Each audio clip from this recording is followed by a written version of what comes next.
बहुत बहुत स्वागत है दोस्तों आप सभी का हमारे YouTube चैनल पर। दोस्तों आज के इस वीडियो में बात करने वाले हैं सेमेस्टर 2 इन्वायरमेंट साइंस यानी कि पर्यावरण विज्ञान के कुछ ऐसे महत्वपूर्ण प्रश्न जो आप सभी के परीक्षा के दृष्टिकोण से बहुत ही इंपॉर्टेंट है। ठीक है, तो कुछ ऐसे प्रश्न हैं 20 यानी कि 20 सेलेक्टेड क्वेश्चन है आप सभी के लिए बहुत इंपॉर्टेंट है। और मैंने हिस्ट्री में जो भी क्वेश्चन बताया था सारा का सारा भीड़ भी किया था, जैसे कि मैंने इल्तुतमिश के बारे में बताया था, दिल्ली सल्तनत के बताया था, ठीक है, पतन के बारे में बताया था। जितने भी क्वेश्चन मैंने बताया था इंपॉर्टेंट क्वेश्चन सारा वहाँ पर टच कर गया। तो प्रयास रहेगा कि जो आप सभी के इन्वायरमेंट साइंस का एग्जाम है, पर्यावरण विज्ञान का जो एग्जाम है वो भी आप सभी का भीड़ जाए। ठीक है, तो 20 क्वेश्चन देखेंगे, एक एक करके प्रश्नों को देखते हैं। चलिए फटाफट, अगर उससे पहले हमारे चैनल पर न्यू है तो चैनल को सब्सक्राइब कर ले। देखिए पहला क्वेश्चन को हम लोग देखते हैं और पहला क्वेश्चन क्या पूछा जा रहा है कि पादप सूर्य के प्रकाश का उपयोग करते हैं। तो मैं बता दे रहा हूँ यहाँ पे मैं डायरेक्ट आंसर बता रहा हूँ, लेकिन आप सभी का जब एग्जाम हॉल में जाएगा वहाँ पे 4 ऑप्शन दिया हुआ रहेगा।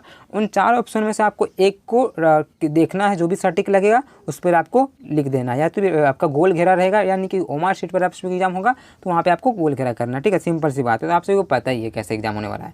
तो देखिए पादप सूर्य के प्रकाश का उपयोग करते हुए होगा आपका प्रकाश संश्लेषण। ठीक है, तो करेक्ट आंसर आपको क्या है, प्रकाश संश्लेषण। देखिए नेक्स्ट क्वेश्चन क्या पूछा जा रहा है कि जंतु जो दूसरे जंतुओं का भक्षण करते हैं। तो ऐसे जंतु जो दूसरे जंतु को भक्षण करते हैं क्या बोलते हैं दोस्तों, उसे हम लोग मांसाहारी कहेंगे। क्या है ना, जो दूसरे जंतु को खाता है तो हम लोग उसे मांसाहारी कहेंगे। इस प्रकार से आपको ऑप्शन दिया होगा सर्वाहारी, शाकाहारी, मांसाहारी, तो आपका मांसाहारी होगा। ठीक है, चलिए अगला देखिए तीसरा क्वेश्चन क्या पूछा जा रहा है कि ओजोन दिवस कब मनाते हैं। तो देखिए ओजोन दिवस जो मनाया जाता है दोस्तों 16 सितंबर को मनाते हैं। कब मनाते हैं दोस्तों, याद रखिए 16 सितंबर ओजोन दिवस। चलिए अगला देखिए नेक्स्ट क्वेश्चन चौथा नंबर क्या पूछा जा रहा है कि भोपाल त्रासदी किस गैस के कारण से हुआ था।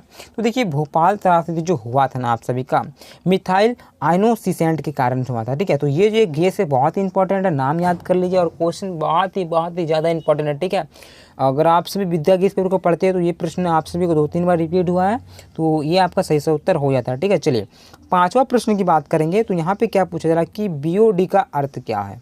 ठीक है, तो बीओडी का जो अर्थ होता है ना बायोलॉजिकल ऑर्गेनिक डेथ होगा। क्या होगा दोस्तों, बायोलॉजिकल ऑर्गेनिक डेथ। तो बहुत इंपॉर्टेंट क्वेश्चन है, सेलेक्टेड क्वेश्चन है, 20 क्वेश्चन है, इंपॉर्टेंट है। चलिए छठा क्वेश्चन क्या पूछा जा रहा है 6 नंबर की मृदा प्रदूषण का मुख्य कारण है। तो मृदा प्रदूषण का मतलब आप समझ रहे हैं, यानी कि मिट्टी का प्रदूषण। तो मिट्टी का प्रदूषण कैसे होता है वो आपको बताना है। तो बहुत सारे रीज़न होते हैं, तो यहाँ पे खनन मैंने लिया है। खनन इसलिए देखिए खनन बहुत सारे इंपॉर्टेंट में से खनन आ जाता है, तो ये आप सभी का सही से उत्तर हो जाता है। ठीक है, खनन मतलब तो आप सभी को पता ही है, सेमेस्टर 2 में है। तो चलिए अगला 7वां प्रश्न की बात करेंगे। तो क्या पूछा जा रहा है कि विश्व का सबसे बड़ा कोयला उत्पादक देश। तो अगर कोयला उत्पादक देशों में से बात करेंगे तो वो हो जाएगा चीन, फिर अमेरिका और तीसरा नंबर में आता है रूस। ठीक है, तो ये नाम आप याद रखिएगा, चीन, अमेरिका और रूस। देखिए भारत भी है जिसमें बहुत ही अधिक मात्रा में कोयला पाया जाता है, जिससे हमारा झरिया जो है ना झारखंड के बहुत ही प्रसिद्ध है। ठीक है, याद रखिएगा। चलिए और एक प्रश्न अगर पूछ दे तो आप सब याद रखिए, जो धनबाद है ना वो धनबाद को कोयला की राजधानी भी कहते हैं। चलिए 8वां प्रश्न बात करेंगे। यहाँ पे क्या पूछा रहा है कि ऊर्जा का सबसे सस्ता स्रोत। तो सबसे सस्ता स्रोत बताना है, तो ऊर्जा का सबसे सस्ता स्रोत हम लोग सौर ऊर्जा को ले सकते हैं। ठीक है, चलिए 9वां अगर प्रश्न पूछा जा सकता है क्या पूछा जा रहा है कि सब्जी, फल एवं ऑर्नामेंटल पौधों को लगाने को कहते हैं। तो इसे जो क्या कहते हैं दोस्तों, इसे कहते हैं हम लोग हॉर्टिकल्चर। क्या कहेंगे दोस्तों, हॉर्टिकल्चर कहेंगे। सब्जी फल वगैरह जो हम लोग पौधे लगाते हैं इसे क्या बोलते हैं दोस्तों हम लोग, हॉर्टिकल्चर। 10वां प्रश्न की बात करेंगे और यहाँ पे क्वेश्चन पूछा जा रहा है कि गरीबों का लकड़ी है। तो देखिए दोस्तों गरीबों का लकड़ी जी किसे कहा जाता है, वो कहा जाता है बांस को। तो करेक्ट आंसर आप बांस में मारिएगा टिक, जब भी आपको वहाँ पे ऑप्शन दिया हुआ रहेगा। ठीक है, गरीबों की लकड़ी बांस। और बहुत इंपॉर्टेंट क्वेश्चन है, और मैंने तो ये प्रश्न बहुत ही बार देख के आया। ठीक है, बहुत सारी जगह हमको मिला भी है। तो क्वेश्चन क्या देखिए, बहुत इंपॉर्टेंट क्वेश्चन है कि चिपको आंदोलन से जुड़े व्यक्ति का नाम है। तो वहाँ पे कुछ ऑप्शन दिए रहेंगे, उनमें से आपको बताना है। तो चिपको आंदोलन से जो एक व्यक्ति है जो लीडर इसका कर रहे थे, ठीक है, मैन व्यक्ति जो हम बोल सकते हैं, तो वो है आप सभी का सुंदरलाल बहुगुणा। अगर आप पढ़े होंगे तो आपको याद ही होगा। ठीक है, तो सुंदरलाल बहुगुणा बहुत इंपॉर्टेंट है इस चिपको आंदोलन से। ठीक है, चलिए 12वां प्रश्न बात करेंगे। 12वां प्रश्न पूछ रहा है कि कान्हा राष्ट्रीय उद्यान किस लिए मशहूर है? तो ये जो है ना दोस्तों बाघ के लिए बहुत ही मशहूर है। कान्हा राष्ट्रीय उद्यान बाघ के लिए महत्वपूर्ण है या तो भी बहुत ही मशहूर है। ठीक है, चलिए अगला 13वां प्रश्न बात करेंगे तो क्या पूछा जा रहा है कि मानव जनसंख्या के आधार पर भारत का स्थान। तो देखिए जनसंख्या के दृष्टिकोण से भारत की अगर बात करेंगे स्थानों में तो भारत का दूसरा स्थान आता है। जनसंख्या के दृष्टिकोण से अगर बात कर सकते हैं तो वो दूसरा नंबर में आता है। तो सर करेक्ट आंसर आप दो जब भी वहाँ भी मिलेगा तो आप मार सकते हो। ठीक है, चलिए 14वां प्रश्न क्या पूछा जा रहा है कि प्रदूषण क्या है। अगर दोस्तों प्रदूषण बोला जाता है पॉपुलेशन क्या है प्रदूषण, प्रदूषण पूछा गया है। तो देखिए प्रदूषण क्या है कि अवांछित अथवा विषैले पदार्थ की उपस्थिति, यानी कि जो गंदी चीज़ें होती है, जो विषैला चीज़ होता है उसकी उपस्थिति को तो लोग प्रदूषण कहेंगे ना। जैसे कि जल प्रदूषण, वायु प्रदूषण, बहुत नाना प्रकार के प्रदूषण होते हैं, है ना। तो प्रदूषण वो होंगे चाहे जो भी हो, जल में चाहे प्रदूषण हो तो वो जल प्रदूषण, वायु प्रदूषण तो वायु प्रदूषण, है ना। चलिए 15वां प्रश्न क्या पूछा रहा है कि ओजोन परत के क्षय तथा ओजोन, ठीक है, छिद्र के कारण निम्न में से कौन सी बीमारी वृद्धि हुई है। देखिए ओजोन परत के छिद्र होने से जो बीमारियां उत्पन्न हो रही हैं वो त्वचा कैंसर, क्या दोस्तों, त्वचा कैंसर। तो करेक्ट आंसर आपका त्वचा कैंसर हो जाएगा। ठीक है, चलिए अगला प्रश्न की बात करेंगे तो यहाँ पे क्वेश्चन क्या पूछा जा रहा है कि 16वां नंबर की चिपको आंदोलन का आरंभ किस वर्ष हुआ था। तो सुंदरलाल बहुगुणा जो थे उनके द्वारा, और ये हुआ था आप सभी का 1970 में। कब हुआ था दोस्तों, 1970।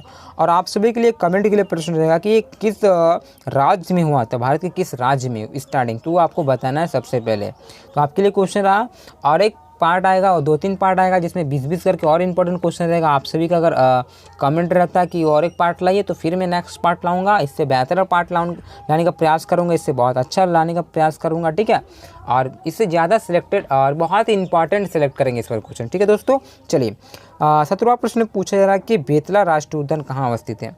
तो देखिए बेतला राष्ट्रीय उद्यान जो है ना वो झारखंड में ठीक अवस्थित है, स्थित जो भी बोल सकते हैं वो झारखंड में। चलिए अगला 18वां प्रश्न क्या पूछा जा रहा है कि झारखंड के किस जिला में पक्षी अभ्यारण्य अवस्थित है। तो आप सभी का साहेबगंज हो जाएगा। क्या दोस्तों, साहेबगंज, करेक्ट आंसर साहेबगंज। चलिए 19वां प्रश्न देखेंगे, बात करेंगे तो यहाँ प्रश्न पूछा जा रहा है कि विश्व जैव विविधता दिवस किस दिन मनाते हैं।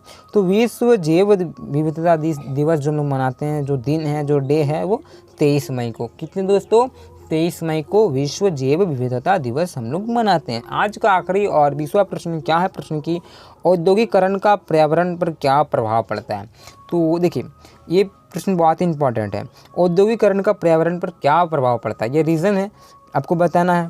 तो इससे क्या होता है कि वायु प्रदूषण होता है, जल प्रदूषण होता है, ध्वनि प्रदूषण होता है, नाना प्रकार के प्रदूषण होते हैं। औद्योगिकरण के मतलब यानी कि आप सभी मान लो फैक्ट्री वगैरह लगता है, तो फैक्ट्री से सिंपल सी बात है कि कूड़ा कचड़ा जो भी होता है कचरा वगैरह निकलता ही है।